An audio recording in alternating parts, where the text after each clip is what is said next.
Welcome, everybody, to the One State Solution podcast. My name is Alon, I'm Elik.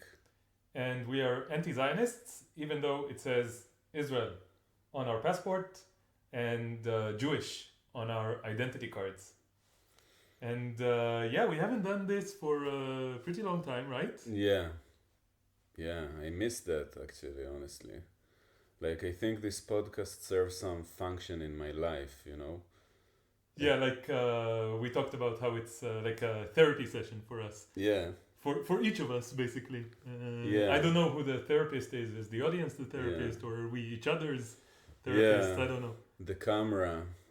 The camera is the therapist. Yeah, you know, I've been once, my mother used to send me to Lacanian, you know, this kind of therapy, that the therapist doesn't say anything, literally anything, Yes. just like, uh-huh. Yeah, we programmed the camera to say once in a while. Yeah. But maybe, yeah. I guess we all serve everything, the whole function, you know? Mm-hmm. Because we're also doing therapy to our audience who listen to it, but they also Yes, give I us also get a lot of messages from the audience that says that this is very therapeutical for them as well.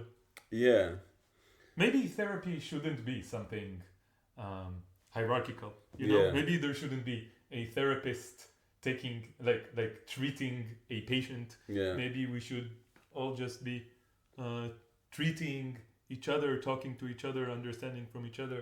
Maybe that's another thing that this hierarchical system yeah, took away from us, the communal way of explaining to each other, listening to each other, understanding each other, treating each other, making each other better people. yeah. I always felt in with therapists, that there's Yeah. something dishonest about it. Yes. Like in the end, I'm giving you money so that you listen to me. It's Yeah. not because you want to listen to me. It's because Yeah, you get money for it. yeah. Something is pretty rotten in this. I don't know, like, you know, I think I said it in this podcast that I had an anarcho-capitalist phase. Mm-hmm. And it happened when it was during COVID, Mm-hmm. and we didn't open this up, but I still think like that all the lockdowns, all this regime of suddenly, like, you know, you have to listen to the priests of science, and like Yeah. everybody have to be controlled and monitored, and I want to say about this, even though I agree that the lockdowns were in the end a good idea, I do agree with you that the way that it was done was fascist, like 100% fascist, and like it should not have been done in this way for sure. yeah, and it's okay. Like I think we can have a whole episode about Yes. this question, and Yes. but if putting it aside,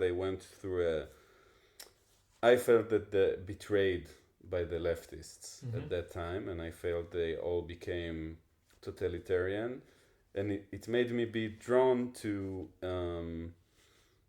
libertarianism, to individualistic thinking, to see all the, you know, oppressive part of collectivism. And that led me to anarchism, which I'm still is, but now, you know, I kind of feel I did some full circle, that I see how also individualistic life that's based on market relations are also really fucked up. Yeah, so I was about to say that, like, I feel therapy is fake in some way. I feel that art that's done for just exchange of money is fake in some way. That's why I appreciate your art, because you're poor. So no, I appreciate your art because I know that you do it not for money. Like, you would like to make money doing it so that you can sustain yourself while doing Yeah. it a lot, but I don't see even 1% of you that's doing it for the money, and this is why I think it comes out well. Yeah, I hope. I don't know, you know, I didn't succeed with my art yet. I don't know what will happen to me. I feel like, you know, let's say suddenly I will get success. I really wanted success for a really long time. And I wanted to, even though it was never, my art was always weird. Also, when I did not political stuff, like with direct political message, it was it wasn't meant to become something for mass consumption, and I never thought like I'm gonna make a lot of money out of it. But I feel that now I I'm kind of got into a dead end with my life, because I think this genocide in Gaza and this being woke up to what Zionism is and this cult that I grew up into made me kind of question everything again. And I feel like there's always, and I'm thinking, what's the point of living life like I thought life is supposed to be, you know, because my dream was to be a successful musician. I had my music that I wanted to get to a lot of people, and I also had a method of teaching and of also that is kind of therapy method. And I imagined how I have nice studio somewhere with recording equipment and instruments, and people come to me, and I get a lot of appreciation for you know, doing art and people come to me, and I make money, and I imagine myself with family that I can provide for. And it's not that I think that it's wrong to want this stuff, but let's say if I have this and society still looks the way it is, and I just find a way for myself to escape, I don't see any point in, like, it's, you can throw it to the garbage. I don't see any point in it seems detached and Yeah. meaningless. Yeah. Yes, first of all, okay, so this is one state solution, the therapy session. Yeah. Apparently, this is Yeah. this is what is happening now, and I'm fine with that. Yeah. And I want to say that I have very similar thoughts and feelings. Okay, so before October 7th, or sometime in my life, I had similar like visions of me doing something. Either it was me being a mathematics professor, or me being I thought I would have a YouTube channel where I explain about math, and I know that it never happened. Like, I never was able to realize any of these things. Not really. I would start something, and then I would find it meaningless all of a sudden. And then, after October 7th, I started doing this. And I realized that... So, I remember I was in a very bad place in the first part of 2023. I have just met an amazing woman who is now my girlfriend for a long time, more than a year and a half now.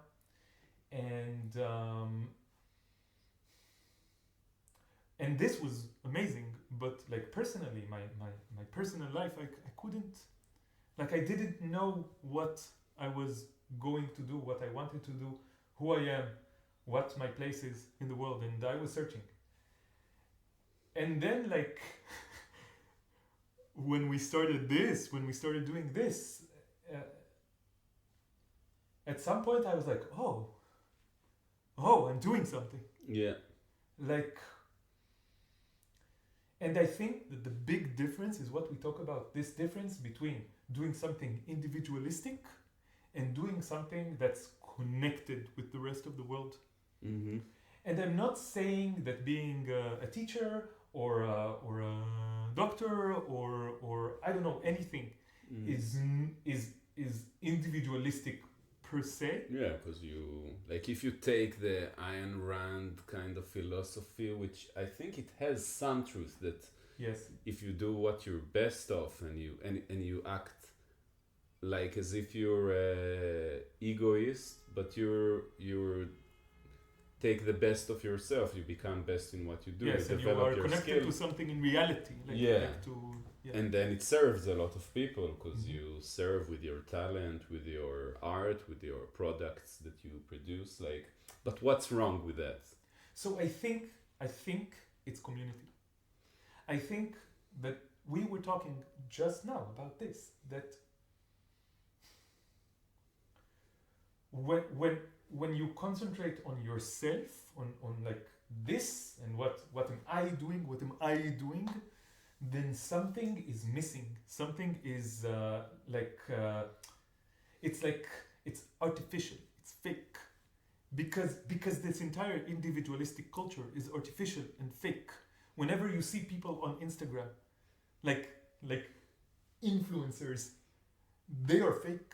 They have engineered their image to do something that brings them money. It doesn't matter who it is. It doesn't matter what niche they are in. And like, what are we doing? I don't think that's it. I don't think that's what we're doing. Like right now, that's not what I'm doing. I'm trying to do something real. Whenever I have a decision to make, I ask myself, what is more real? What is more real? Mm-hmm.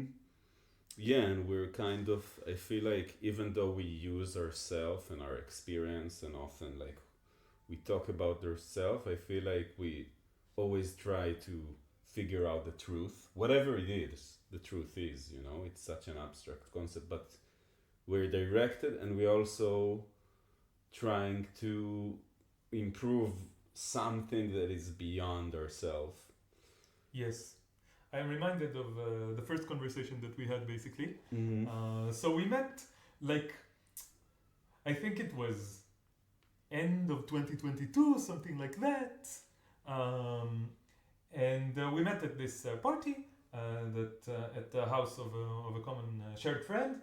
And we started talking. And we were talking about Corona. Okay? Mm-hmm. Because this was big at the time. And we had, like, a disagreement about this. Yeah. So we were talking about this, and we disagreed, but I think on a deeper level we agreed, and this is why we liked each other. Yeah. The agreement was that first of all, the only thing that matters to us, or the most important thing that matters to us, is what is true. Yeah. And then, like, okay, so we are trying to figure out together what is true. You have one angle, I have another angle, and we disagree because our angles are different. And now we have to see what we do agree on, if we don't agree, what is like, and we were talking about truth. Yeah.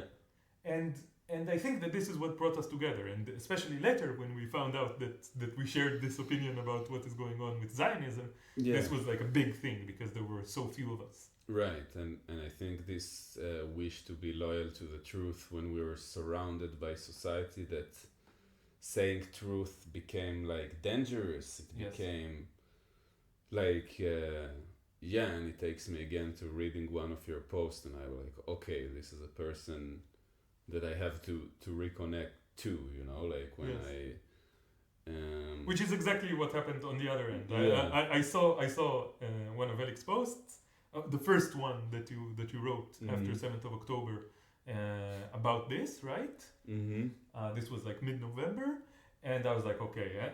I was sitting next to my girlfriend, Tamar, and I was like, I found another brother. Yeah. This is what I said out loud. And I immediately sent you a message, and this is how we connected. Yeah, which is funny because if you would read this post now, you would think it's still someone who is trying to be liked by the Zionist. Yes, but like such a difficult situation, and you were, and it was still new, and you were still shocked, and you didn't understand what was going on, but still something shined through it that you really care. Yeah, and I think then even writing something like that seemed like crazy. Yeah, it was social suicide. I think. But you know, I read it a few days ago, and I was like, because I felt like maybe I feel I kind of made a choice. I had a choice, and I decided to align with the Palestinians and with the world community who support the Palestinians more than I wanted to align with my society, and not because I wanted to align with them because they're the coolest group, even though it's true.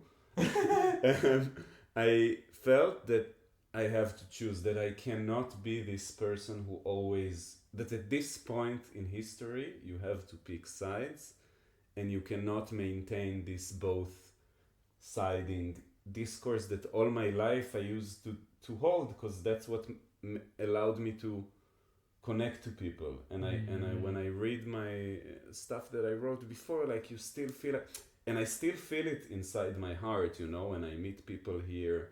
I wish, like, you know, I feel the pain of, yeah, I made a choice that put something between us. Yes. And you know, I was traveling and I was out of here, and it was really, I felt really good not to feel, to be with people that I feel this thing between me and them. The disconnection.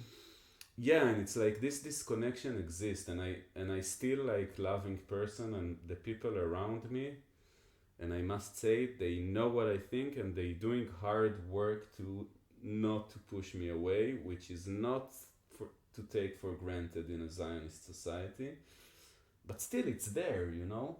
Even if both sides are making tremendous like efforts to still love each other and to talk about other things, or when we talk about it to stay nice, there is something, and it's so difficult and it's painful, especially if you're a person whose deep desire is to connect and to feel, and I don't know, you know, I think this is the biggest source of my depression, and it's not only like the biggest source is that we're fucking 14 months into one of the most brutal, horrible genocide, like, I don't know, and it's like we're talking now and it's still going on, like Yes. And it's unbelievable that we did so many podcasts and episodes, and still all the material that we produced was during that genocide. And every time I think, when are we gonna do an episode that will be like after this specific thing, and it's not gonna be the end of the horrors, it's just this specific super horrific one, but even that is not over. But you know, the disconnection, the pain, it's like sometimes I don't want to you know, it is a thing, downplay, like it's there, and it's there with so many people, and I think sometimes maybe the easier choice would be just to live. And you know, I didn't feel it when I was in the US, and it's funny because I was hanging out with like Sima, she's gonna be in our Yala podcast soon. Yes. And with like people, and with Khader, which was also in our podcast, and I don't know, I didn't feel this thing, you know. Yes. I didn't feel this thing, this painful, I don't know, how would you call it, this thing that you have between people from here who we don't see eye to eye, the situation. I think what I see in my mind's eye now, so first I see the cult, and the cult is in Palestine, okay? It's just like, there's a lot of metaphors, different metaphors you can use, but maybe it's a lot of like blinds and like barriers.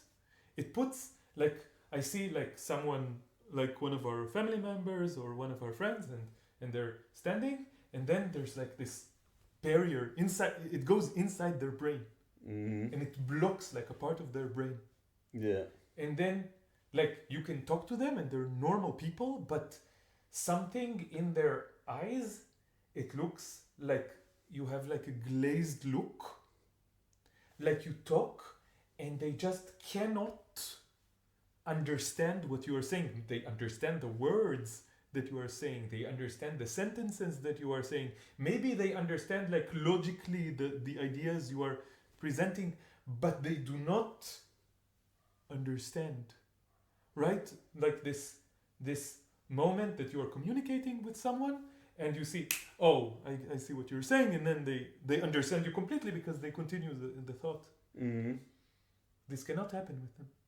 It cannot. When you are talking about anything that is related to the cult, it cannot happen. And the sad thing is that everything is related to everything. Like there's no separation, like everything is related to the cult. Where you live, how much money you have, what you do, what you don't do, what you're allowed to talk about, what you're not allowed to talk about, what clothes you wear, what you buy, everything is related somehow to this cult. So every single moment of interaction with these people is always accompanied by something in the background, which is present in this blank look that they have. Like, Elik and I keep talking about, like, I come to visit Elik. We are in Shchunat Atikva. I can say this right, even though everybody who wants to kill Elik already knows. So we walk around and we go outside to buy something there's like a coffee and spices shop. Okay. Mm-hmm. And the guy there, we went there today to buy some really coffee. Cute. He's a really sweet person. I start talking to him and he says, yeah, you come back for the experience, the shopping experience. And I say, yes, because you're so nice and it always smells good here and we can talk about stuff for a few minutes, minutes. And every time we leave this shop, Elik and I, one of us says, what a shame that he's a Zionist. For like 100, there's like no doubt about it. There's no doubt. Because he is from the social group, like the socio-economic group, where everyone is a Zionist. Everyone. This is absolutely 100% obvious. But I think like you can say it almost about everyone in Israel, but But here, like, I don't think that there's a 1% chance, okay? So... And you see, he has such a kind and sweet face. Yes, this is the thing, he never had a chance. This is what I'm saying now. In other words, this is saying he never had a chance. It's not because he's a bad person. Because he's not. He's not. But there's this thing, and it takes advantage of the weaknesses of people, and this is okay. I need to talk about this BadEmpanada thing, okay? I need. This is sitting on my mind. Okay? Maybe we can. We will link to this video by BadEmpanada. Don't put it on the table. We will link to this video by BadEmpanada. He talks about how Israel is the most deranged society in the world, and I do not disagree. I don't know if this is technically true or whatever. Maybe North Korea. I don't know. I don't know. But he says Israel is the most deranged society in the world. This is arguably true. And he says that he's tired of Israelis being presented as victims of a system of propaganda. And to some extent, I agree. This is no excuse for what is going on. This is not something that we need to ignore. This is not something that we need to sweep under the rug or think is not important. This is very important. That Israelis, like everyone, are responsible for their choices and actions. Full stop. No argument about this. But also, they are victims of a propaganda system. This is just true. This is just also true. We know it because, like, I want to ask BadEmpanada, and BadEmpanada, if you're watching this, I will send you this. Please come talk to us. Please come talk to us because you have a bigger audience than us, like, let's say 30 to 40 times bigger, or maybe 50 times bigger. And I think you do not understand this point. You talk about Palestine a lot. You talk about Israel a lot. You say a lot of very important things. I learned from you a lot. We agree with 99% of the stuff you say most of the time. Like, I can say about myself. But my process of deprogramming myself from Zionism was aided by you directly. I saw your videos. This was back in June. Like June of 2023, I saw many of your videos about Zionism, and I was like, okay. Now I'm like, this was like the final, leap of like, I'm anti-Zionist. Okay? Yeah.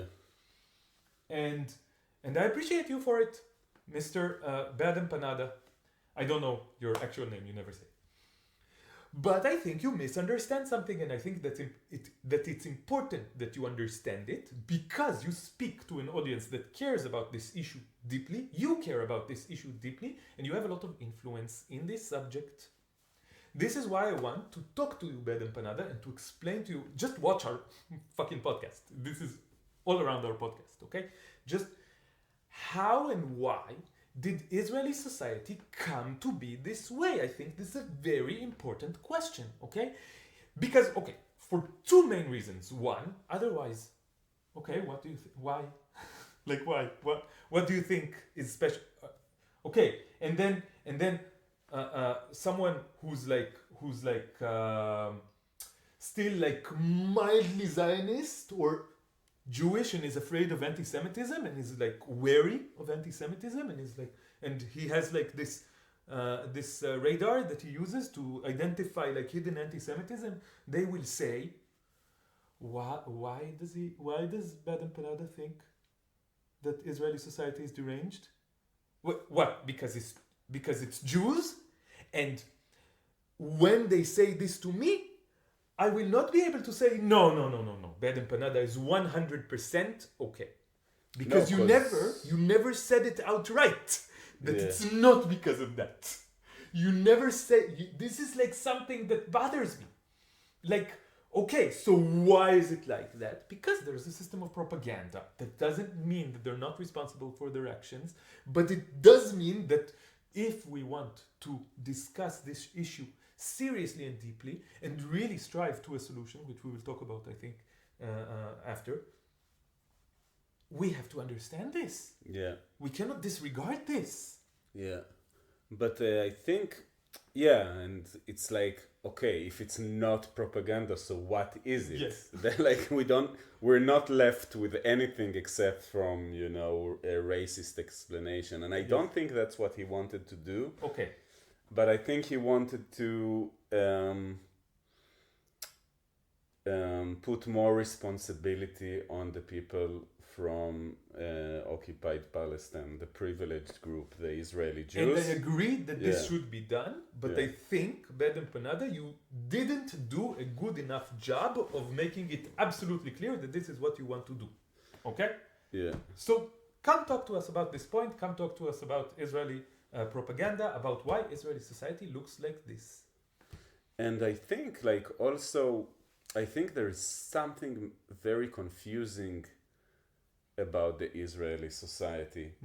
Because it's, on one hand, we are like super totalitarian societies that, maybe you could compare it to North Korea. But on the other hand, it's like people who travel, people who go to the world, they talk to other people, they consume media from many places in the world. It's not that we grow. I think that's what he meant. We don't grow in this kind of totalitarian regime that you cannot communicate with the outside world, that you're being Israelis. Look, we're doing this, and sometimes, like, I feel, okay, what we're doing is dangerous, and we do need to be recognized, maybe to say that we're brave or whatever. But sometimes I feel like, look, we're speaking up for year and 2 months now. Nothing happened to us, and Israelis still, so few of them do what we do. It's not true that nothing happened to us. Let's say some stuff happened to us. We lost friends, we lost family members, like we lost connection with them, we lost the ability to connect with them. I don't have a job. I don't have friends here anymore, barely. Yeah. This is not to be downplayed again. And I talked in the live session about how some people decide to sue me just I think as a way to silence me politically, which is okay. Don't worry, it's okay. Probably it's okay. But it's scary. Your life could be ruined completely if you wouldn't have the help of your father. Yes. Yeah. This was a precarious situation. And we're still not big enough, and we're still in the echo chamber. There are some people in Israel that if they will figure out what we're doing, we will be in danger, and the threat is there all the time. But still, you could say it's a relatively free society in a way that Yes. there is no direct threat, and still people are self-censoring themselves. They don't ask themselves serious questions about Yes. their nationalistic narrative. Yes. They direct their criticism only towards, you know, specific government, but they never question the narrative. And I see, for example, more people from other countries say radical stuff about their own countries. Yes. And it's not such a big issue, but if you Yes. do it in Israel, it's like, whoa, you said Israel shouldn't exist as a Jewish state? You're like, you know, Yes. what the fuck? Yes. So there is question to ask why a society that is relatively free, it feels like it's this society choose. It feels like almost like a choice. And I think that's what he said, and I also ask myself this question. I have a lot of thoughts about this. I'll try to get to all of them. Yeah. First of all, why do I have a lot of thoughts about this?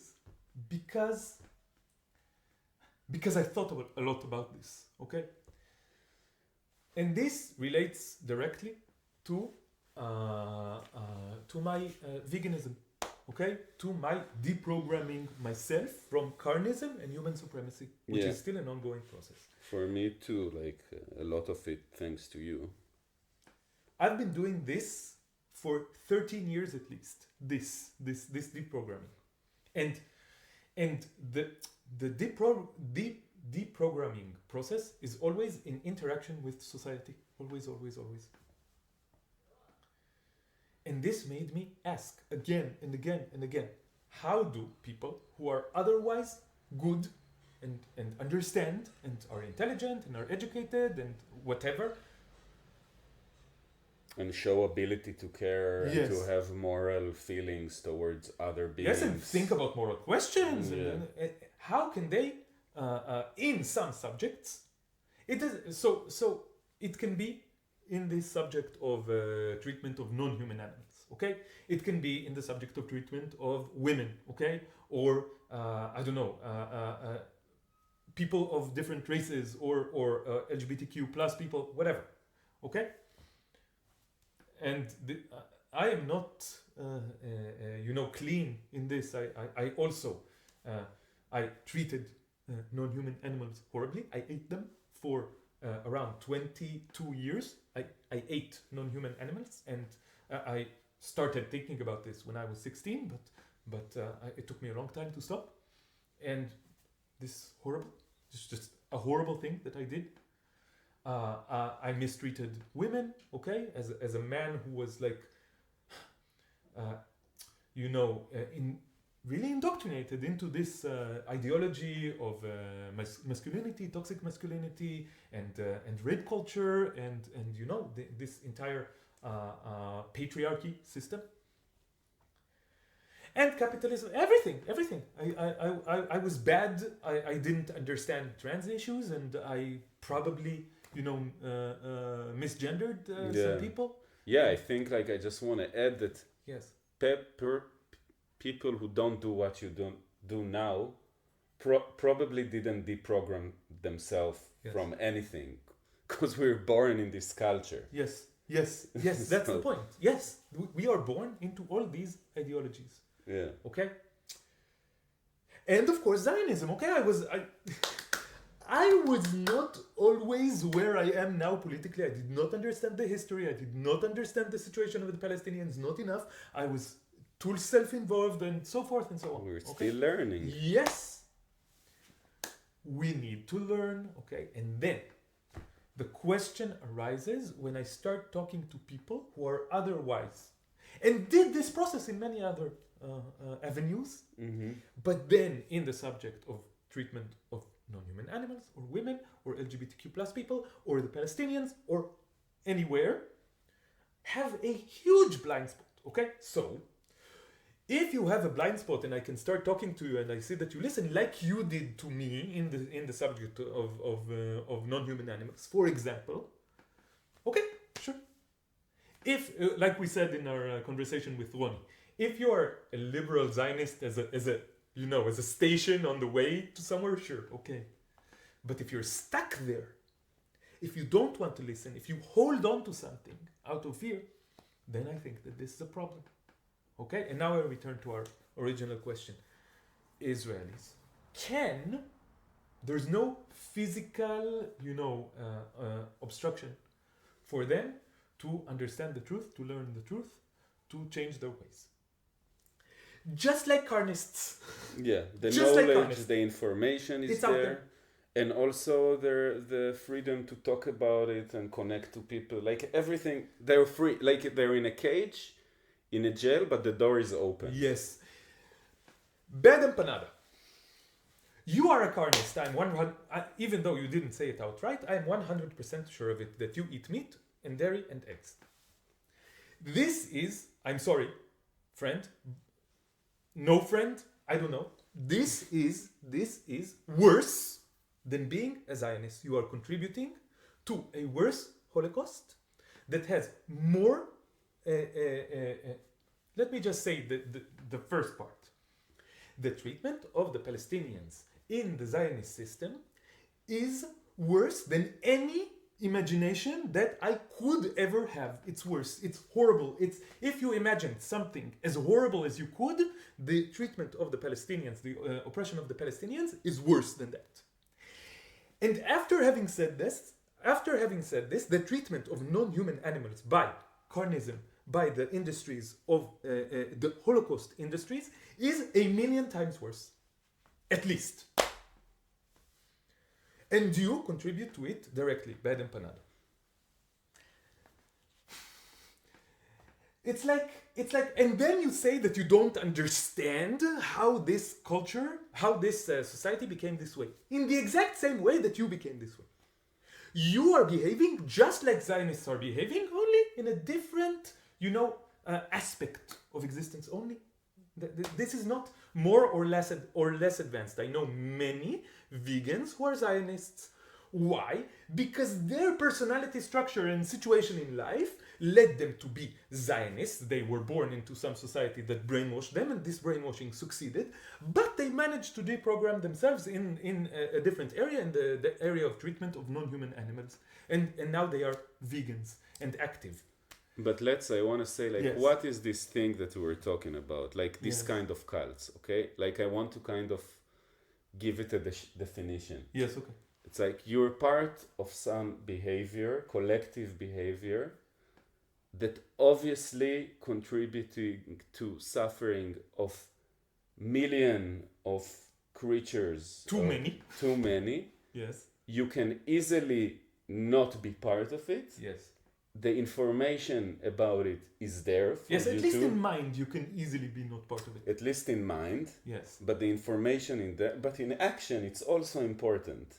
Yes. And taking action, we can discuss what taking action is. Yeah, we were talking about this before, right. right? You want to say what your thoughts were about taking action. Yeah, but I want to just finish this Yes, line of. yes.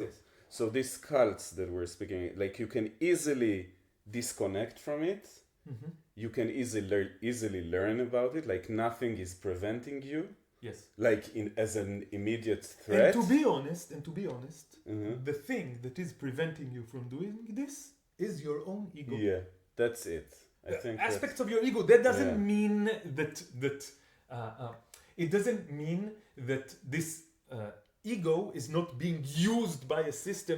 This is what Yeah. happens. The system takes control Yeah. of the ego and uses it to manipulate you. Yeah, but the ego is this thing that says I'm good, Yes. I'm great, I Yes. can't be wrong. Yes. And you entitle your identity to this toxic behavior Yes. and to this toxic belief. And when people come and present you with this, you don't want to listen. Like we see these patterns of behavior. And, Yes. But like with the veganism, it's like the action that you can take is I think is more simple than Yes. what like Zionists have to do. Yes. Like Yes, it's easier. there's less consequences. Yes. I don't know. Like on Okay, the other so- hand, it's more changing day-to-day life. Like I need Zionists, to. like I think with these two different cults, if we compare it Yes. with Zionism, I feel like if you don't that's what I should I say what I told you before about like taking action? Yes, say it. I think it will give more context to what Okay, we're talking because I told Alon before that here and now and then I meet people who tell me that they are not Zionists, that they oppose this, and they don't take any action, and they don't even struggle with like, should I want to take, like, you know, I don't want to judge people who really scared that because there are consequences, but I feel like in a way, if you don't take action and you don't intend to take action and you don't work on your fears, so you will be able to take action, so your what happens inside your head is meaningless. Yes, okay, so meaningless, I don't know. Okay, it's not meaningless. I think, okay. But action is part of it. Yes, it's an important part of it. Yeah. So I think we need to start presenting a few ideas from existentialism, okay? Okay. So we were talking about this question of responsibility, okay, and action. And I feel like, okay, so one of the main points of this approach of existentialism is that we all have a responsibility for our choices, okay? That are being existence and not essence. Essence is something that was created for a certain goal, okay? Yeah. Existence is something that was not created for a certain goal, okay? This is why existentialist philosophy always starts from some form of atheism, because you cannot say that you were created by God for some goal, because you want to be existence and not essence, okay? Yeah. Even though most religions put a lot of emphasis on the freedom of choice. Yes, so religion can be existentialist, but it only if it is atheistic to some extent, in the sense that it does not believe that God created us for a certain goal and that this is just what everything that there is. Okay, you have to not assume this. Yeah. Otherwise, okay. So we are existence, okay, and then it means that we have freedom, that we can decide what we want to be, who we want to be, what we want to do, and who we are is just what we do, okay?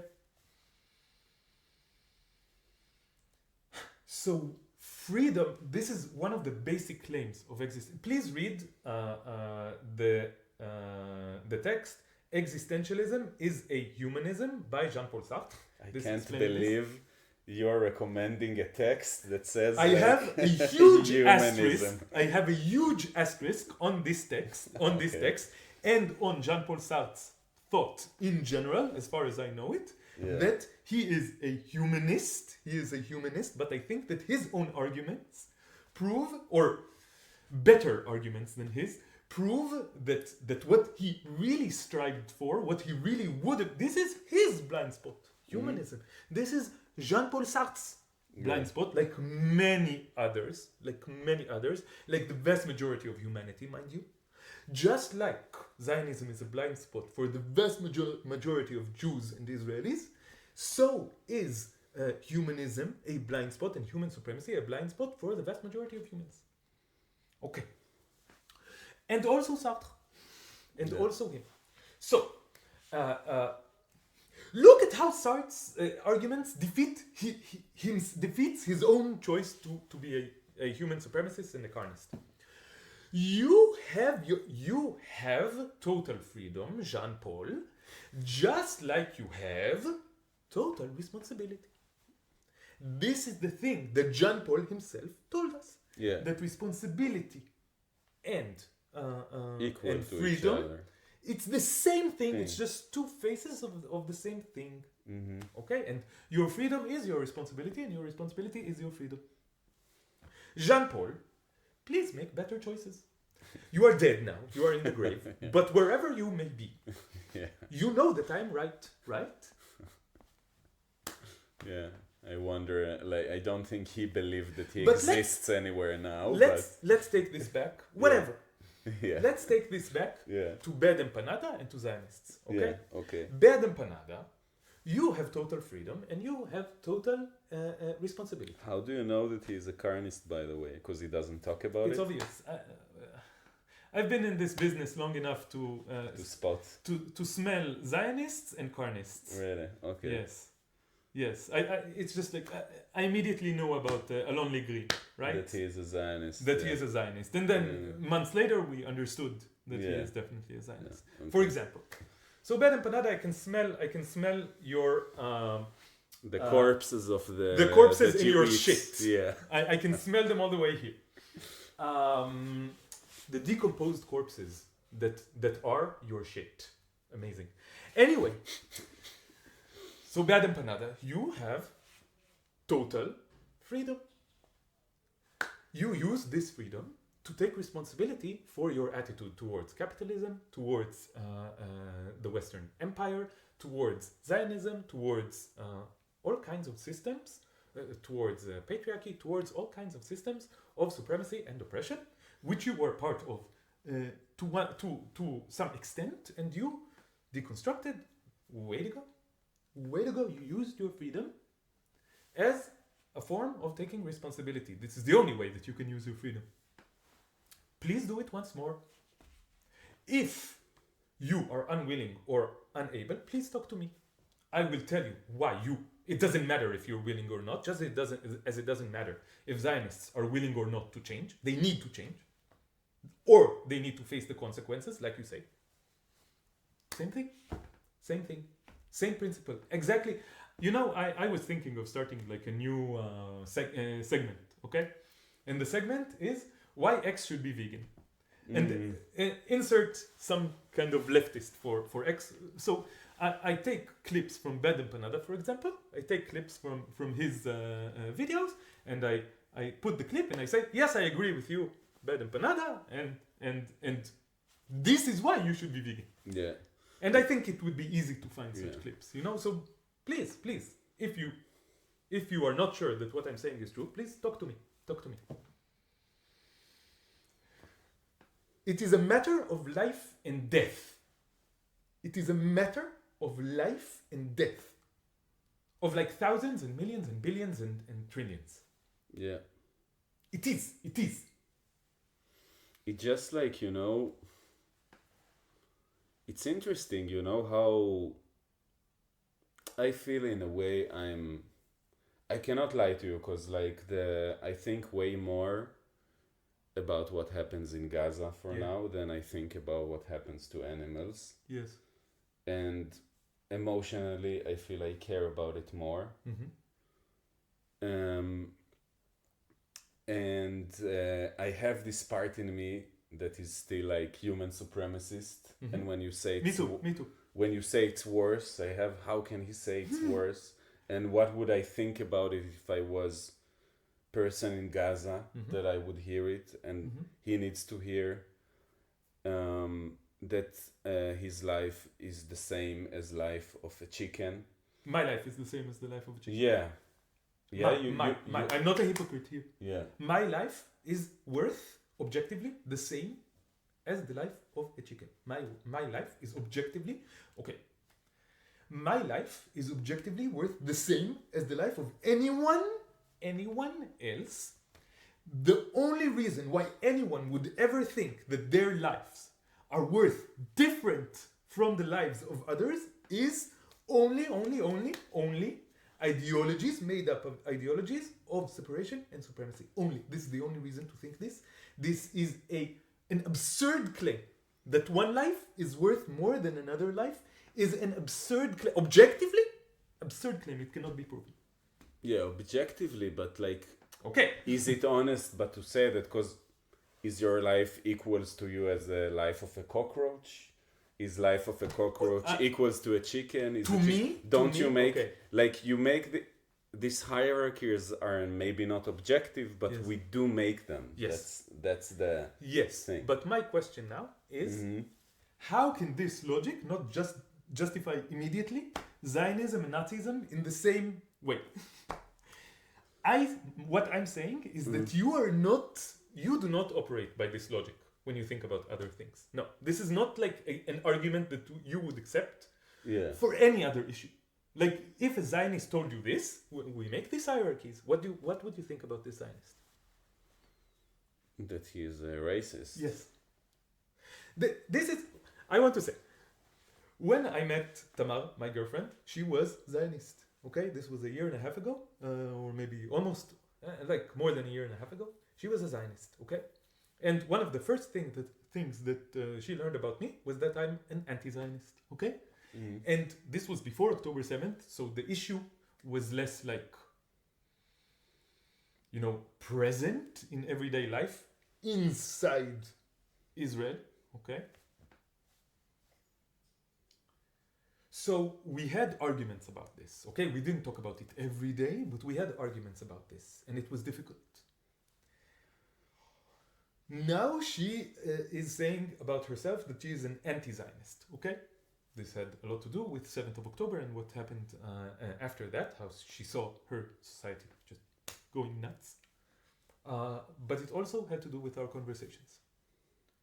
And one of the things that I kept doing was telling her, okay, so what you're saying now, it didn't matter what she said. I could just take what she said and I could just translate it to Carnist. Mm-hmm. And can you give example what she said? Like I can imagine, I can try to make it up myself. Yeah, just make a Zionist argument, I don't know, and I will translate it to Carnist. I don't remember their arguments very well because they don't make sense. I know, like I feel that the Zionist, I don't know if I will say it good, because I feel it, but it has a DNA, you know, and the DNA is very simple. It's they don't accept us, and that's why. And there's a constant threat that the only way for us to behave, to deal with it, so we can be safe, is to do what we do, and it's any form of collective punishment.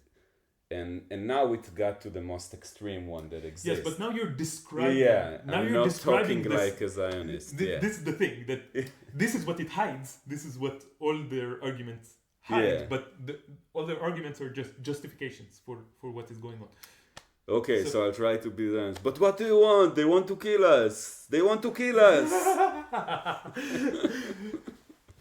This is the Hamas road. They want to kill all the Jews. They're gonna kill us. Yeah, so this doesn't. They said they wanted to. This doesn't have a direct. What Tamar used. Tamar didn't talk like this. This doesn't have a direct Carnist equivalent. But she would say, okay.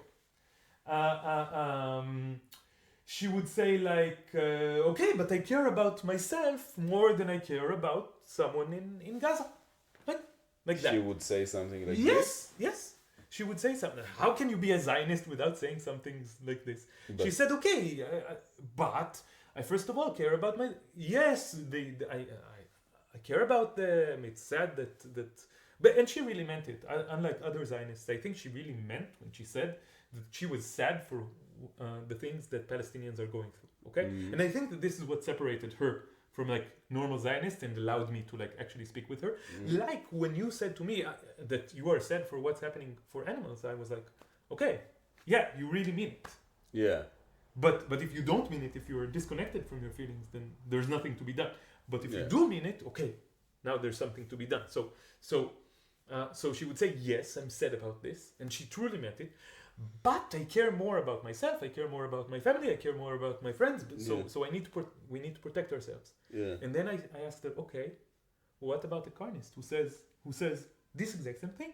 Yes, I am sad about the cow, but I care more about living life and enjoying life and blah blah blah blah blah. Yeah. And she said, oh, yeah. Like this is. She would argue, no, it's not the same, okay? Yeah. But then at some point she would be like, oh, I see. I see now. And I think that this is the exact thing. Like just think, really, okay. But why doesn't it work with most of the Zionist vegans? It wouldn't work. And you told me because before we started. Okay. So now we go back to the question of freedom and responsibility. Yeah. They have a possibility to not want to know. It's not a direct threat. It is a threat to them. We say this all the time. But they are still in the stage where they can physically deny it. Yeah. They can physically still choose to not acknowledge what is going on, to not change. Okay? Yeah. And this is something that some people will now we see the vast majority of people will use to keep blissfully ignorant, to keep being blissfully ignorant in the subject of Zionism within Israeli society and in the subject of Carnism within the entire human society. Yeah. Like you will use it. You will use it.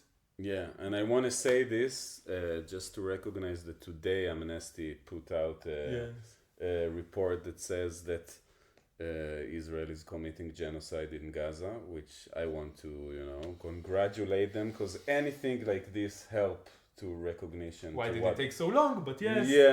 Yeah. Why did it take so? But the Amnesty International in Israel had to condemn. Amnesty Israel had to condemn this report, and it's still like it shows you how Zionism traps you. Like you cannot. If you care what Zionists think about you, and I feel it inside me, if I want to operate, and it's so hard because, sometimes I feel like, oh, why don't I speak to Zionists more? Why? But the moment you work within the framework of this society, you have to compromise your truth, and it just like shows you this in. Yeah, the ironic thing that Amnesty Israel is now being attacked from both sides, both from worldwide organizations and the international branch of Amnesty that is saying no, this is a genocide, and both from Israeli society that calls them traitor leftists. Right. Okay, so we Elik and I were kind of having a Schadenfreude about it. Okay, yeah. Yeah, this is what happens when you try to play into and play along with Israeli society, and you still keep your Zionism. You will be attacked from all angles. Like Alon Green, for example, standing together. For example, you are being attacked both by BDS and the entire Israeli society, basically. Okay, so just if you really want to make the correct choice, you're being persecuted anyway. Okay, just do the right thing, okay, and not try to pander to Israeli society still, because they will hate you, okay? Yeah, I think like this is a whole thing, right? Standing together. I don't know. Do you wanna go there? We talked about it with Ronnie, so I think it's enough. It's enough. You want to say something about it? No, I wanted to say like if I have to kind of represent him to be the devil advocate. Sure. He brought more people to the streets. Yes. He make big demonstration. He succeeded to mobilize people, and he succeeded to show the world that there are Israelis who are ready to go out for Palestinians. Okay, not for full democracy between the river and the sea, but calling to end to the genocide. Yes. I don't know.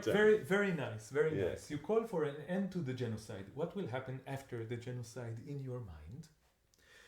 And this I need to tell the world, okay? So Alon Green was on an Israeli podcast. I will just edit the part into the video, okay? Please don't copyright sue me, okay? I want to just show people what happened. I will link to this, whatever.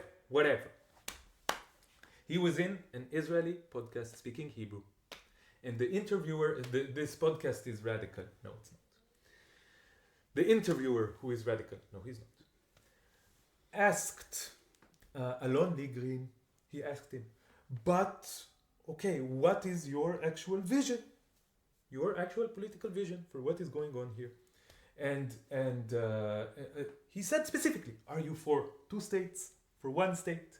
And Alon said, we do not talk in this language. We do not talk about these things. It does not concern us. What we are concerned with is people. Is the politics of real people. We want to deal with real people. Mm-hmm. And then he said, it does not matter to us exactly where the border will go. What matters is that, and I'm like, fuck Alon, and this is not the end. He said something that makes it very explicit that he's still a Zionist he wants 2 states, right? Like, this is the madness, okay? Yeah, either you are lying now, consciously, alonely, or you are completely blind because the interviewer asked you, are you for one state or two states? And your answer was, these kind of questions do not matter to us. It doesn't matter where the border exactly will be. If there is a border, Mr. Green, if there is a border, then how many states exactly are there? Oh my God. So, you completely transparently, you made this hustle. What the fuck? Yeah. You said explicitly that you support the two states, the road of two states, the proposal of two states, without saying it. And then you said, if you understand from this the time for two states, then you understand this. And then you said, and if we sometimes say that one state would necessarily lead to bloodshed, to enormous bloodshed, then you can understand from this what you can understand from this. Alonly, what is the problem saying, like this is obvious from this segment, you are for two states, right? You are for two states. Two possibilities now. Either you are somehow embarrassed to say that you are for two states. I don't know why you would. Because you are for it, right? So why would you be embarrassed? Or maybe there's nothing wrong with being for two states. Which one is it, Mr. Green? Which one is it? I will put the segment here. אתם מחויבים לחזון גיאופוליטי מסוים כשאתם מדברים על שלום בהקשר הזה, הישראלי-פלסטיני, מדינה אחת מהנהר לירדן לכל אזרחי הפדרציה, שתי מדינות. יש חזון מסוים שהוא החזון שאתם כתנועה עומדים מאחוריו, או אתם בעד עצם ההידברות ועצם ההגעה להסכמים יהיו אשר יהיו?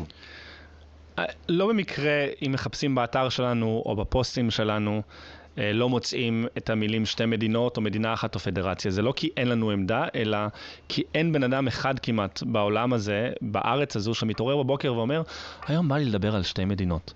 זה לא רלוונטי, זה לא בשפה שלנו, זה לא ביום יום שלנו.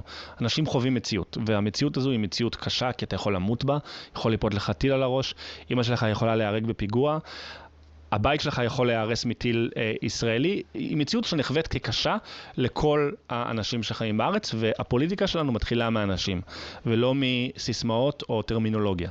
ולכן אנחנו אומרים, אנחנו דורשים שלום, שבמסגרתו כל בני האדם שיחיו בארץ הזו, יחיו בביטחון, בחופשיות, בשוויון ובעצמאות. ארבעת העקרונות האלה, הם בעצם הפתרון שלנו.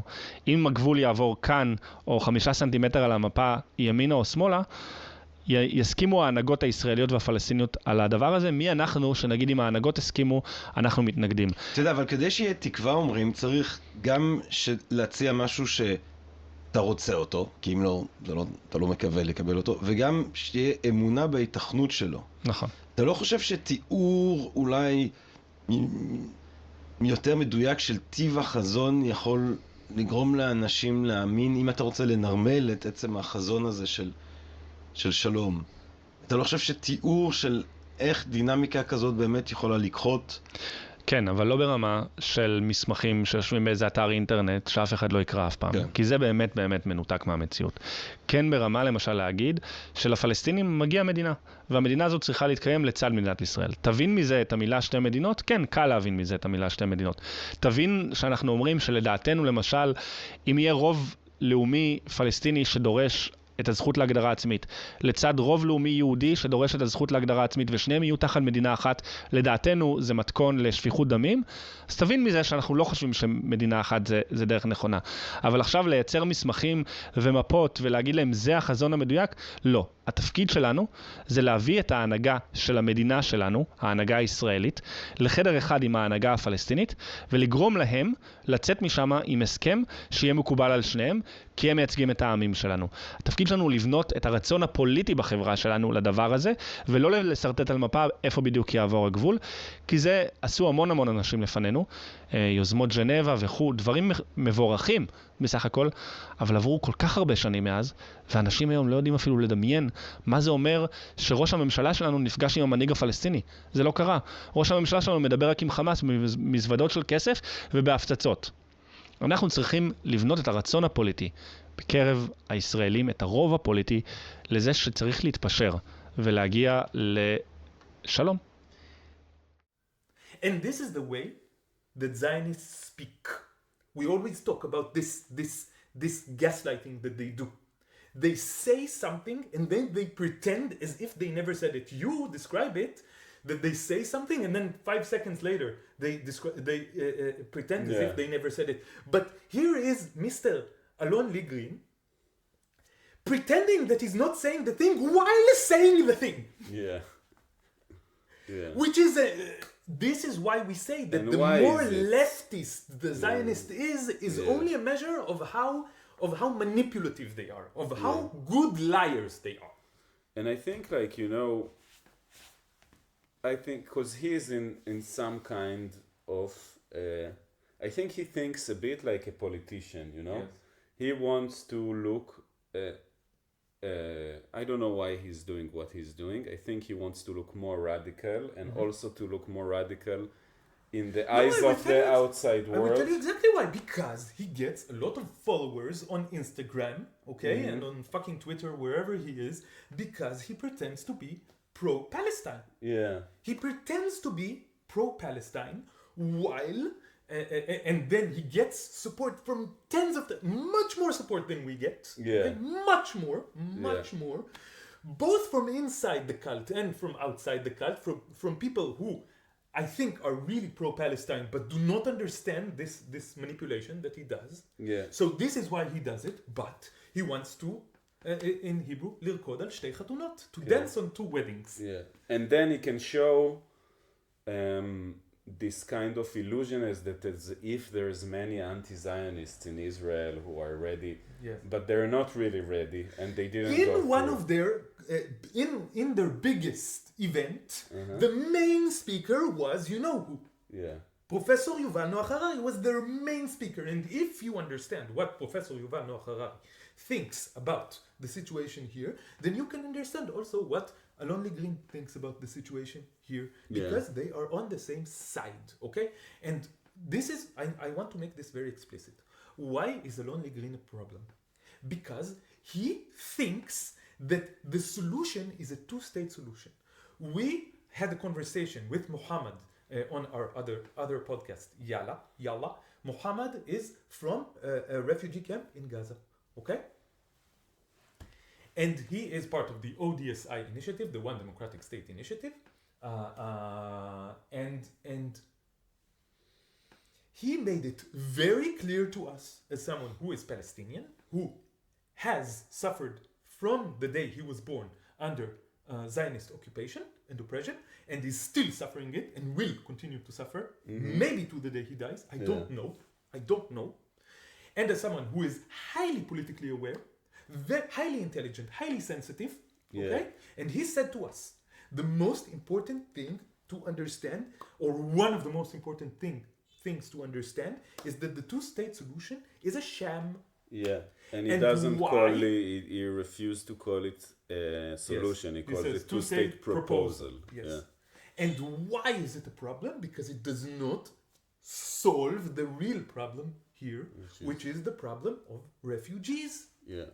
This is the problem. Yeah, and this is something I think when we said that overcoming Zionism is a process, I think both of us, when we talked to Muhammad, we understood how much the refugee issue is so central that I would say it's the most important issue. I don't know, there are many issues. I think it's the only one. Yeah, in some sense. Like everything stems from it, you know? Yeah, and when we start, and we said that like deprogramming yourself from Zionism is a process, because I think when we started this podcast, we still didn't understand No, we how didn't. central it is. And of course, we recognize the right of return from the first podcast. We said that we want the refugees to return, and it's part of our vision. But I think we thought didn't. it was one issue out of many. Yeah, we thought it's one issue out of many, and Yes. and I think many people now, I talk to many of my friends, they start to feel that Zionism is some kind of a slur around the world, and they want to say, I'm not Zionist, I'm anti-Zionist.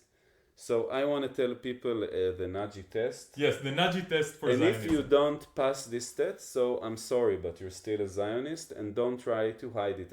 At least be honest. I think like honesty is important, you know? Yes. It's like I tell you now, I still have some human supremacy that Yes. I say the same. Yeah, so we need to be honest. And I think if you don't support, I will say the test, okay? Yeah, the test is. Naji Al-Hatib is a friend of us who are the founder of The ODSI that I just mentioned. Yeah, and I hopefully we're gonna have him on the Yalla podcast Yes, soon. yes, we're gonna ask him if he wants to be a Very guest. amazing person. Yes, with a very interesting life story. Very Yeah, interesting. yeah, really interesting. And he told us, I have a simple test.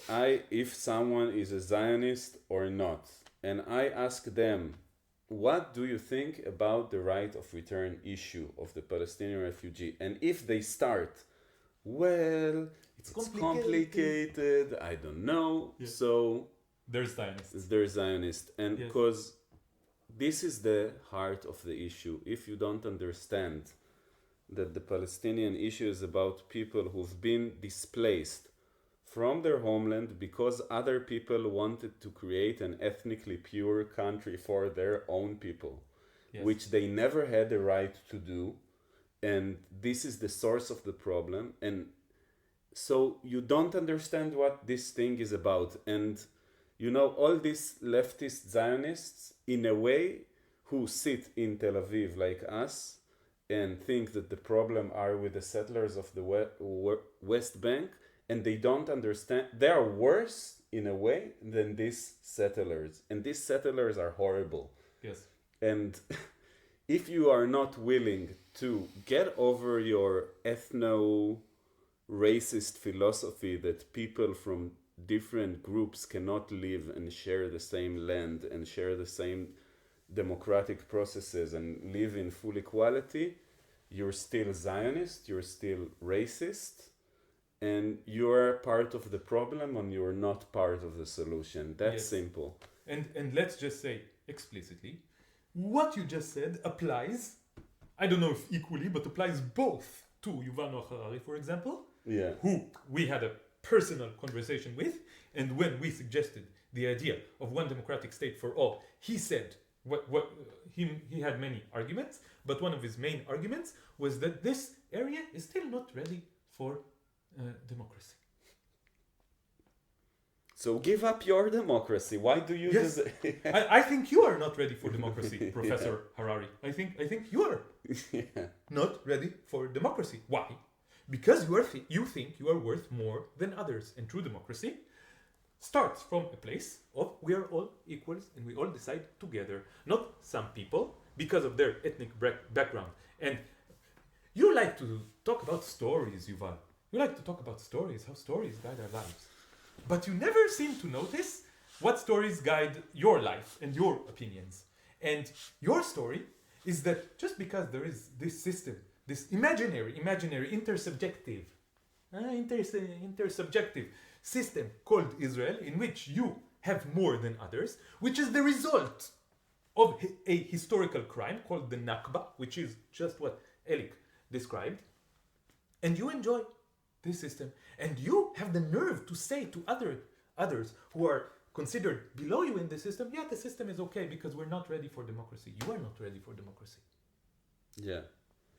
And you prefer that other group that you consider other group will be caged, will be genocided, will be tortured in masses in Yes. order that you can keep something that you can present to the world You don't as even a live democracy. here. This is the thing. This Yeah. is the thing. He doesn't even really live here. Yeah.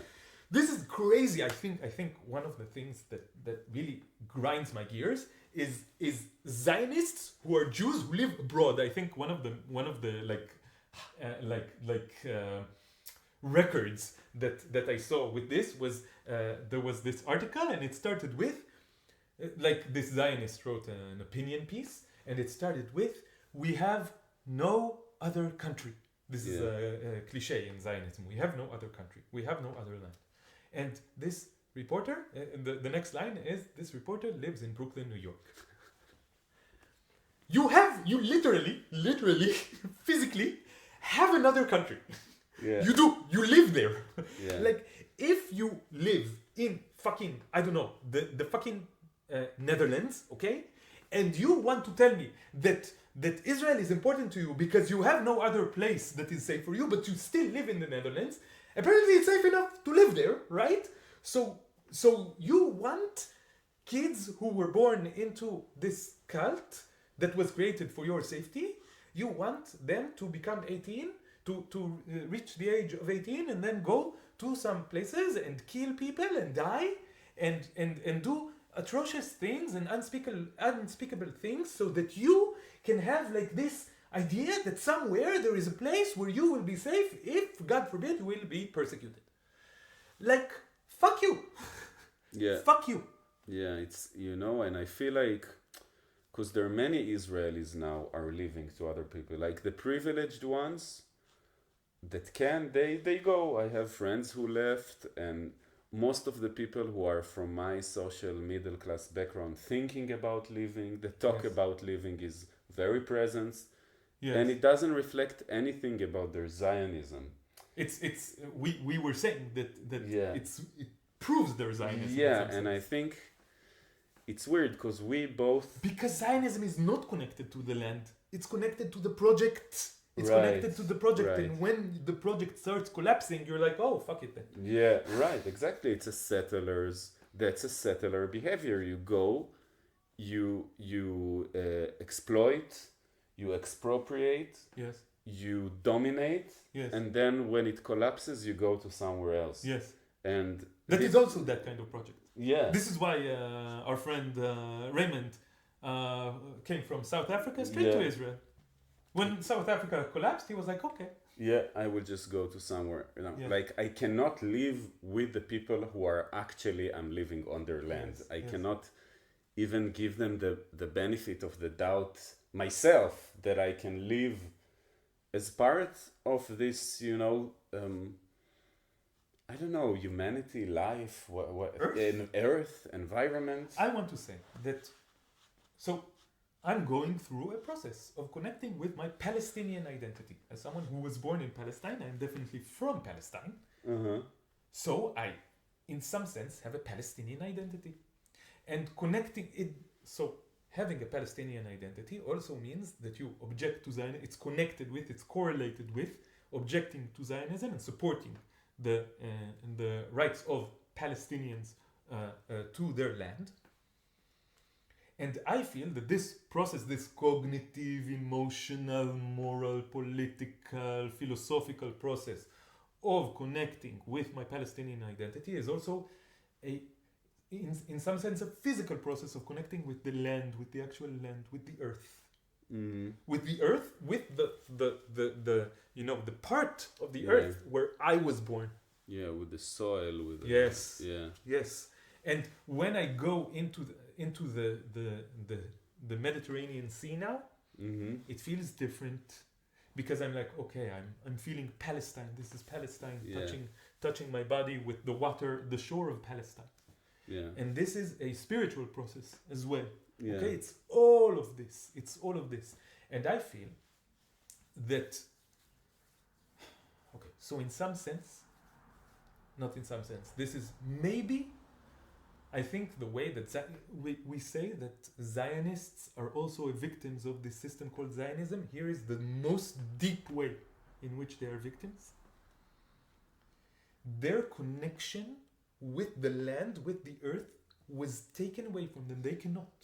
They can only connect to this project, which was constructed on the land of Palestine.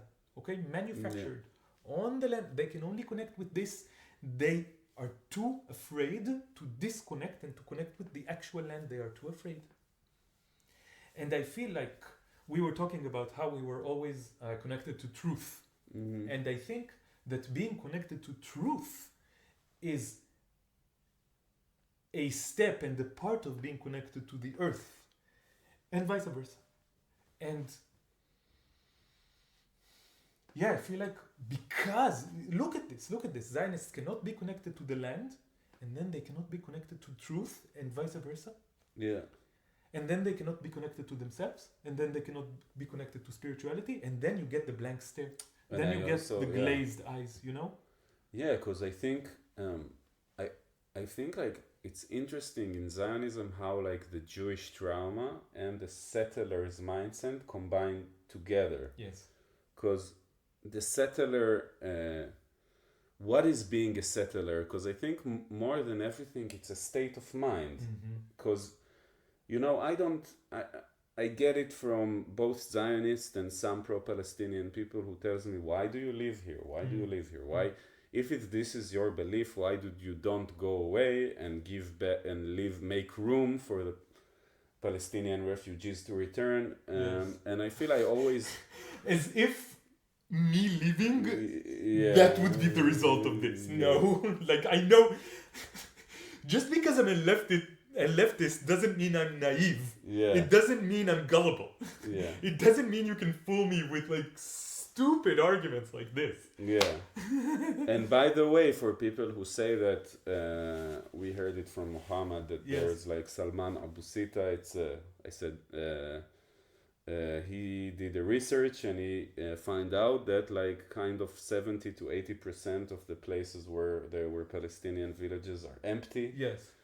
And I don't think it's about it's not about like exactly rebuilding historical Palestine the way it was before 48. No one is saying it's about that. And we are part of like the ODSI, the organization we're a part of, recognizing it, and it's a Palestinian-led organization. And like, it's highly pragmatic. We must say this: they're highly pragmatic. The only thing I think they're naive about is convincing Zionists. I think because they weren't, brought up in this society, because they didn't experience it like we experienced it. They still think like we thought a year ago, or a year and a half ago, that Zionists can be discussed with, and we don't think this now. Yeah. Not like they could be, but there are a lot of things that need to happen before they really listen. It's hard. I think we don't have a right to give up this completely. No. But maybe it's not the point in time in history where all the efforts should be concentrated. Yes. Okay. So let's talk about responsibility and freedom. Okay. But I had a point that I wanted to finish. Yeah, just about this, living and all that stuff. Okay, because I wanted to say that living, about settler as a mindset. Yes. And it's connected to what you said. That I feel the Jewish trauma says you never belong to the people of the world. You will never be part of Europe. You will never be. The world would not accept you. Yes. And the settler also feel that. Because the settler always is in a conquest of taking things by force, is being at war with a natural... And they were always outcasts from their own native lands, Yeah, so it's always a settler mindset, and being oppressed group is always connected together.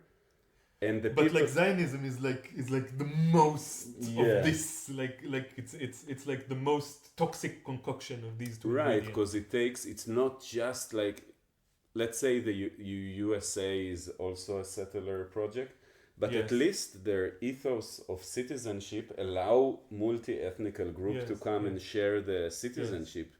Like Zionism take both like nationalistic fascism and settler colonialism, and it Yes. blends it And together. religious fanaticism, and the Holocaust complex, Yeah, and it's and all, victim mentality, and it's all together. narcissism, and maybe that's the answer to BadEmpanada. Yes. Why this is such a severe case, because there are unique historical.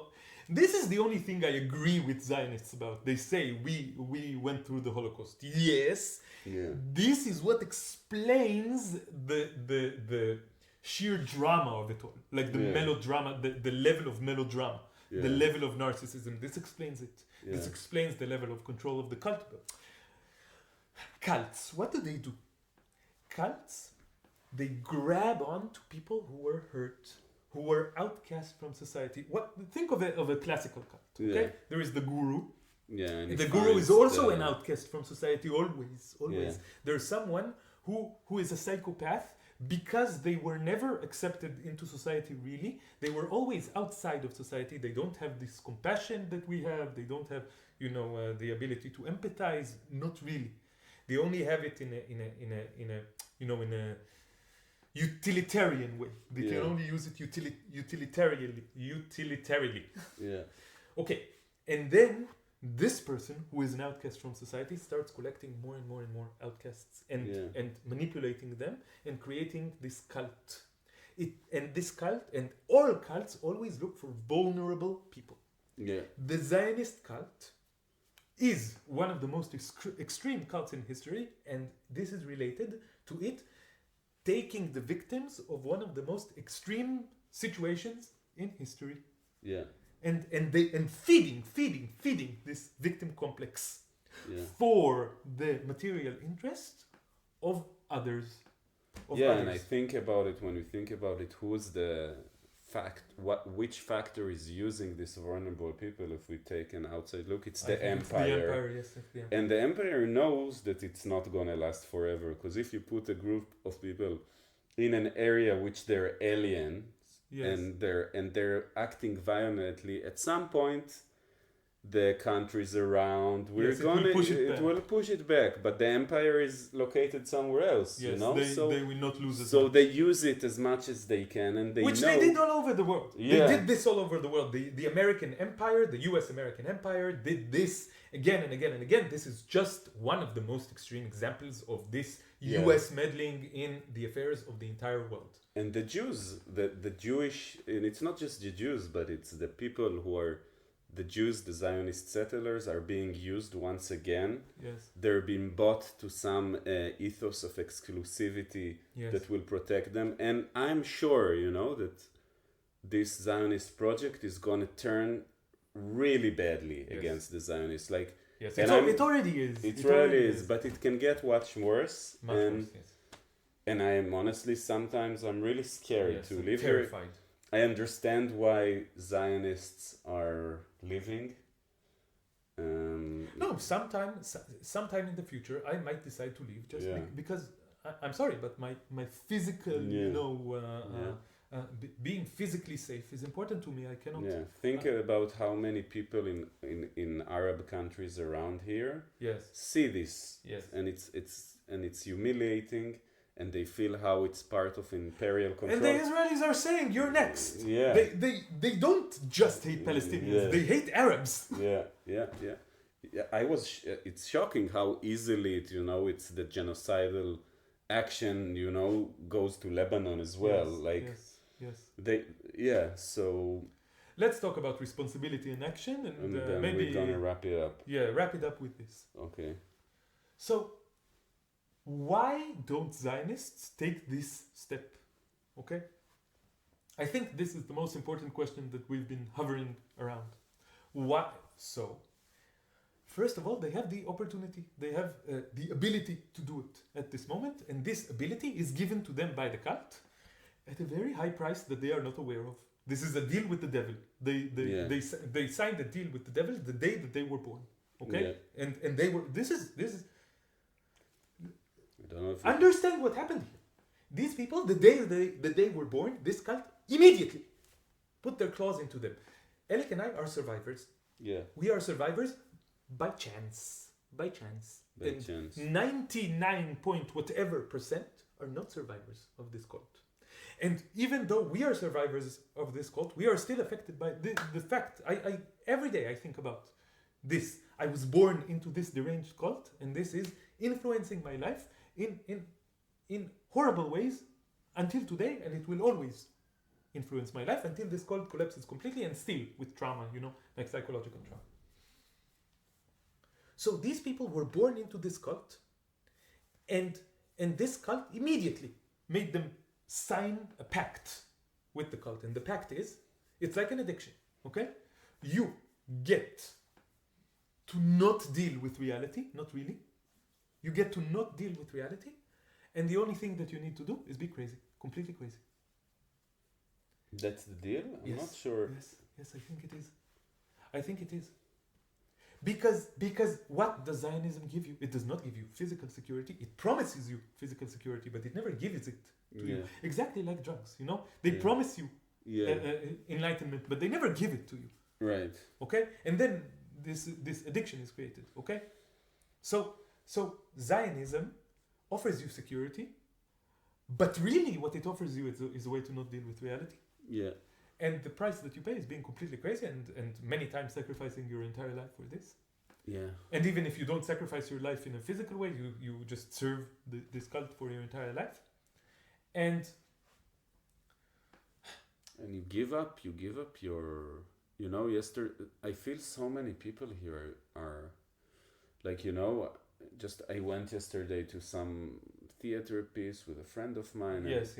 And it was so shallow, and I thought, like, I'm watching something while there is genocide happening and nobody here talks about it. And again, what was the play about, like, generally? It's two people,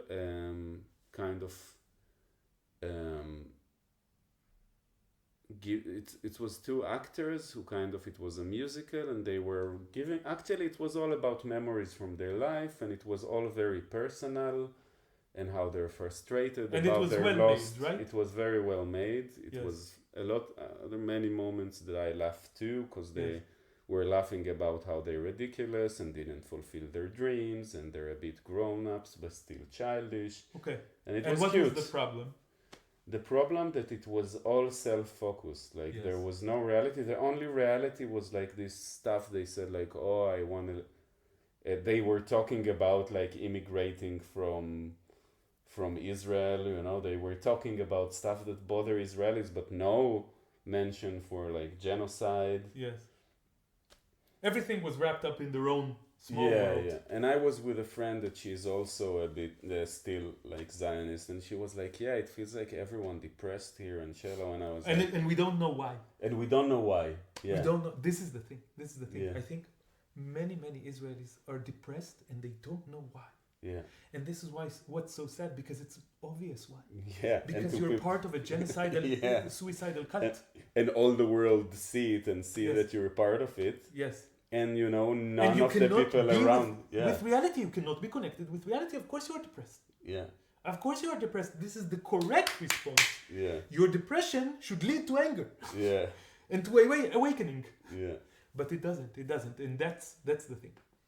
I think when you are submerged in very warm trash, okay, and it's cold outside, or you perceive it to be cold outside, you would prefer to be in the warm water, even though it's filthy. Yeah. And this is you could just, like, get out for a moment and then And move feel, somewhere yeah. else. But something there is something that says no. I will not do this. And this is the thing. This is the freedom responsibility thing. That being free and taking responsibility, which is the same thing, is never comfortable. Yeah. Okay? It's never easy. Yeah. It's something that you need to do actively. Yeah. And they are very, very afraid to do it, and they have just been kept in this pit of filth of the cult for all their lives, and they don't even, in some sense, they don't even imagine that there is something else, and this is what's so tragic about it. They cannot imagine something better. Yeah. They cannot imagine it. Yeah. And every time I try to suggest to people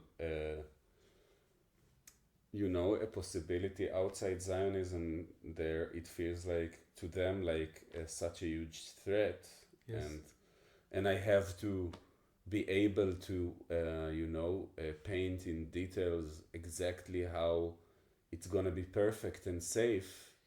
And I don't know, like it's not, I cannot do it. I'm not the prophet how the future gonna be. I just know that what's going on cannot continue. We see the present, and we see the past becoming the present, and the immediate future that follows. We see how the processes are influencing what is going on. It's very obvious. It's obvious. You don't need to be highly intelligent or highly educated to understand what many people around the world already understand what is going on here. It's mainly Zionists and Western supremacists and fascists who don't understand. But the point is also that also when you're in jail and you can get out, freedom is not going to be necessarily beautiful. Yes. Not everybody is going to welcome you with hugs. Yes. Zionists will have to deal with shit that they committed through the years. Yes. Many Palestinians don't want to live now with Zionists. Many think that all these people who took their land and genocided them need to get out, and that's the only solution. Many Palestinians think that. They're not going to get it. Like, also the Palestinians will have to deal that these people, at least a big bunch of them, are still going to be here. Yes. Nobody wants to deal with reality, you know, but that's the reality. Let's just face it. You cannot keep doing this, and we are here, you know, and but that's it. But also I want to say two things on an immediate personal level. Yeah. If you are a Zionist now, and you let go of your Zionism and become an anti-Zionist, you will get love from the world. This is what Elik and I have experienced directly. Directly. If you start speaking out for Palestine, you will get love from people who are pro-Palestine, including many, many, many, many Palestinians. Yeah. Many of them. Yeah. I haven't done polls, okay? But I know that I experienced almost only love from Palestinians. Ever since I started doing this, okay? Like 99.9% of conversations that I had with Palestinians were conversations that were of like mutual respect and openness and like all kind, except for the Carnist ones. Yeah. This is the only thing. Except for the Carnist ones, and you know who you are. Anyway. I don't know. I also got like get the fuck out of our land few times. Not from Palestinians, I think. No. Yes, but I understand them. It's I understand them. You know, if I would be now, all my family would be massacred by these people. And it would have happened to my grandmother and to my father. So when one comes and say I'm anti-Zionist, I wouldn't immediately like, accept it. There's a process to do. But they do, Elik. They do. A lot of them do. This is the amazing thing. This is the amazing thing lot that of them do. So many of them do. Yeah. And I appreciate. I super appreciate it. I don't expect it to be like it. Let's say I don't expect it. I don't take it from granted. And I think I don't like to be racist in a positive way, but I believe that I have I've always amazed by the Palestinian people, you know, by their ability to forgive, to accept, to and this is the second to understand the Jewish, understand the trauma of the perpetrators. You know how many times Palestinians told me, we understand you had the Holocaust. That's why you were like this. I heard it from so many Palestinians. I'm like, fuck, how they in their situation understand the psychology of their perpetrator. You know, I felt it many times, but I don't expect them to be like this. This is the second thing that I wanted to say. Not just on an immediate personal level, but also on a wider level, and to the not immediate but medium future. Okay. If many Jewish Israelis give up their Zionism and become anti-Zionists and topple this project peacefully, or as peacefully as possible, there is we were talking about this possibility in episode 4 of this podcast, okay? We were Yeah. talking about it since episode 0, Yeah. but we talked about it seriously in episode 4, Yeah. but only as an idea. And now I Yeah. know that it is completely possible. Yeah. Because I spoke to enough Palestinians, because I understand the situation well enough to see that this is a possibility.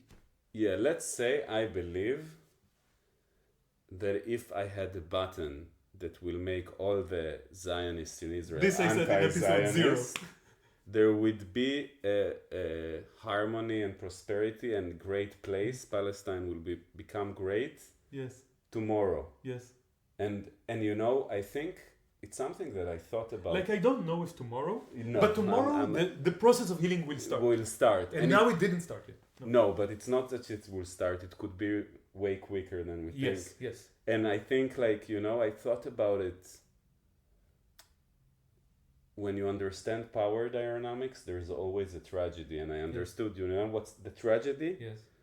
That the one that in the side of the power could affect the situation for good if Yes. it chooses to differently, if it chooses to dismantle its own supremacy and power. But it cannot win if it's choosing to oppress more. Like, Israelis could win all the world if they would choose to give up their Zionism, but the one who's locked up in the power dynamic, the oppressor, cannot behave like this, because otherwise he wouldn't be the oppressor, you know? And this is why these systems work so well. Yeah. They feed you with immediate, material, superficial gratification, It's like drugs. just like drugs, just like carnism. Yeah. What could be a more, lower form of good Yeah. than just taking the corpse of satisfaction. someone you murdered and putting the corpse in your mouth and having like 10 seconds of enjoyment? Yeah. Like, this is the lowest form of existence in my opinion. Yeah. Like this moment when someone When put you the eat meat and you I feel think the joy. it's a very low moment on the karmatic scale. I'm sorry. Yeah. And I had this moment many times and I enjoyed it. Yeah. But I still acknowledge how low and pathetic and horrible it was. Yeah. And maybe I should acknowledge it more. Maybe I should go back to it more and like acknowledge it more. Yeah. Sometimes when I smell meat, I'm like, it's not easy. It happens to me as well. Yeah. It happens to me as well. Yeah, still after so many years. Sometimes. Yes, sometimes. The craving probably will be there forever. But it doesn't matter. Because it doesn't look like food anymore for me. Yeah. And the thing, so this is all real and made up at the same time. Yeah. The ideology of carnism, the ideology of Zionism, all other ideologies, they're real and made up at the same time. They're made up because we can just take responsibility and deprogram ourselves. It's not an immediate process. It's not an easy process, but it's a process that can be done by anyone if you just take responsibility. Yeah. There's no like human who cannot Yes. go through this process. But if we continue to play along with this game, the more people could play along with the game, the more real the game becomes. And these games have become way, way, way too real. This is Hunger Games now. This is the real version of Hunger Games. This is real. This is real. This is affecting real lives. In the millions, in the billions. People are being killed now. Yes. For sure. We don't even need to check. We know. Non-human animals are being killed right Yeah. now. Ever since we started this episode, let me do a quick calculation. About 25 million animals were slaughtered in this episode. ever since you started watching this episode is, let's say, 2 hours. 2 hours, 25 million victims just of this industry of meat, dairy, and eggs. 25 million victims. 4 Holocausts. Maybe more. I don't know the exact number. Maybe it's like 50 million. I don't know. I don't know. No one really knows. Yeah. And ever since we started this podcast, over 200,000 Palestinians in Gaza. And this is also a number that no one can comprehend. Like, you can imagine. Like, Zionists, please, Israelis, please, imagine. Yeah, and it's Imagine. gonna get... That And it's 1 gonna out of get... 10 people, 1 out of 10 people in your country Yeah. was killed. 1 out of 10. In the 7th of October, 1 out of 5,000, 3,000, something like that, people was killed in Israel. Which is horrible. 1 out of 3,000? Yeah, This is we were horrible. all affected by it. There was We were no all one in affected Israel. by it. And it made you so crazy that you started doing what you started doing. Yeah, And now, in Gaza, 1 out of 10 people, at least at least it's gonna 1 be out of more 10. than that. At least 1 out of 10. At the moment, it's already probably more than that. And Yeah. it will be way more than that. And I want to say that the people who died are the lucky ones. Yes. Because there are people who go through surgery without anesthesia, kids who lost their parents, people who Lost suffer, dozens of family members. who are everyone. suffering from hunger, so many. And my grandmother who went through the Holocaust always talked about the hunger The as hunger. one of the worst thing, and it's getting worse and worse and worse. And Israel is still denied that there's hunger because Israel play this, game of letting few trucks in to show the world that we're doing something, and all that crap.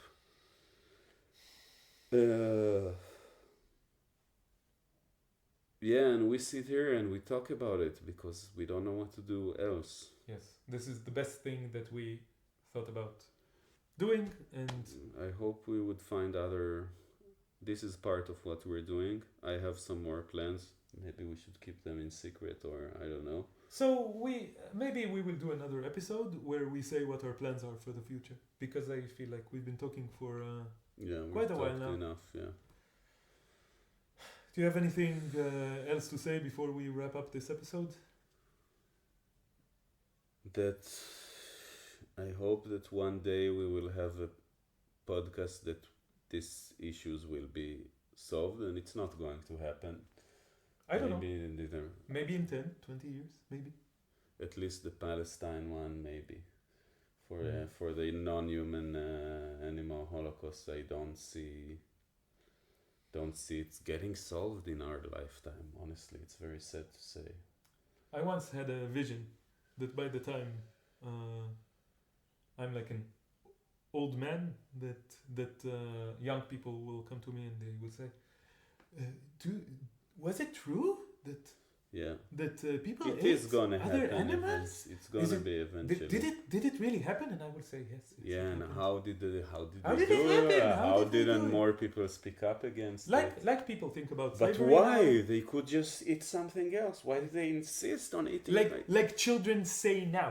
Yeah, There are multiple videos of Yeah. children just saying, "What? Why do people eat animals? We can just eat the tomato." Yeah, I don't understand. yeah, And sometimes I think it is what. yeah. And I think that imagining this future where children will ask, "What? There were wars? What? They ate animals? What? They killed other people because." Yeah, and they were saying, "Oh, it's war, so suddenly it's okay to kill people," and they were making laws of war because they weren't enough conscious to say that war in it's for itself And is wrong. some people had food and other people Yeah. didn't have food. And they voted for stupid people to control them, even though they knew that these people and they are weren't free and they didn't are- choose to express their freedom in artistic ways and so forth Wow, and so let's make an episode Yes. of imagining such a future, because we need to do this. We need to imagine. We need to be Yes. up to believe it's gonna happen. Let's do an entire episode where we are children asking, "What? Really? They did this Yeah. and they did this and they did People this." needed to work For- and people need 90 to work minutes. in factories and all. Yeah. Let's leave it for that episode. For 90 minutes, we will just do this. This is Yeah. an Sounds interesting exercise. I think it's a better theatrical production than Yeah, on a real level. I think it's yeah. I it think will be it's a more interesting important. theatrical production than the one you went to. It's important just as much as we criticize our sick world to Yes. imagine how it can be, because Yes. it can be. Yes. That's the tragedy and that's the hope. Yes. Yeah. Okay, so I think this is a good place. Yeah. We ran out of time. We have to finish here. We have to stop here. Yeah. So thank you to our therapists / audience. Yeah. Thank you to the camera. Thank you to you. Thank you, Elik. Yeah. And I hope we all came out of this therapy session just a little bit more sane. Let's keep doing this. Yes, let's become a little bit more sane, Yeah. one step at a time. Yeah. Free Palestine. Free Palestine. Free Palestine. Yeah. And free the entire planet. And free the everyone. entire planet. Everyone. Yeah. Bye bye, everyone. Bye.